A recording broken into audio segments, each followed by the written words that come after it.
ഞങ്ങളുടെ അപ്പാർട്ട്മെൻറ്റ് കോംപ്ലക്സിലെ നവരാത്രി സെലിബ്രേഷൻ്റെ കാഴ്ചകളാണിത്. വളരെ വലിയ രീതിയിലാണ് ഇവിടുത്തെ സെലിബ്രേഷൻസ്. എല്ലാ പരിപാടികളും നടത്താനായി ഇവിടെ ഒരു വലിയ ഓപ്പൺ സ്പേസ് ഉണ്ട്. അവിടെ തന്നെയാണ് വിനായക് ചതുർത്ഥിയും നവരാത്രിയും ഓണവും ദീപാവലിയും എല്ലാം സെലിബ്രേറ്റ് ചെയ്യുന്നത്. ഇതെല്ലാം കോർഡിനേറ്റ് ചെയ്യാനായി ഇൻഡിപെൻഡൻ്റായി കമ്മ്യൂണിറ്റികളുമുണ്ട്. 900ഓളം കുടുംബങ്ങൾ ഉള്ളത് കാരണം എല്ലാ പരിപാടിക്കും നല്ല ആക്റ്റീവ് പാർട്ടിസിപ്പേഷൻ ഉണ്ടാവാറുണ്ട്. 2 ദിവസമായിട്ടാണ് നവരാത്രി സെലിബ്രേഷൻ ഉണ്ടായിരുന്നത്. കോംപ്ലക്സ് മൊത്തം ലൈറ്റൊക്കെ ഇട്ട് അലങ്കരിച്ചിട്ടുണ്ടായിരുന്നു. ഇങ്ങനെ പരിപാടി നടക്കുമ്പോൾ സന്ധ്യയ്ക്ക് ശേഷം ഇറങ്ങി നടക്കാൻ നല്ല രസമാണ്, ഒരു ഉത്സവം കണ്ടു നടക്കുന്ന പോലെ.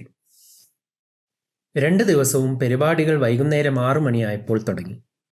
ആദ്യത്തെ ഒരു 1.5 മണിക്കൂർ ഭജനും ദീപാരാധനയും ഒക്കെ ആയിരുന്നു.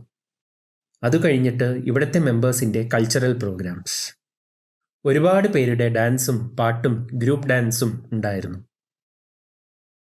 സെലിബ്രേഷൻ്റെ 2 ദിവസവും പ്രസാദം എന്ന പോലെ ഡിന്നർ ഇവിടെ നൽകുന്നുണ്ടായിരുന്നു. ആദ്യ ദിവസം ജീര റൈസ്, ചന മസാല, പൂരി, പിന്നെ ഇവർ കടി എന്ന് വിളിക്കുന്ന തൈരും കടലപ്പൊടിയും വെച്ചുണ്ടാക്കുന്ന ഒരു കറി, അതോടൊപ്പം സ്വീറ്റ്സായി ലഡ്ഡുവും കേസരിയും. 2ാം ദിവസം ഇതിലും രസകരമായ കാഴ്ചകളായിരുന്നു. അതിൻ്റെ വിവരങ്ങൾ ഈ വീഡിയോയുടെ 2ാം പാർട്ടിൽ.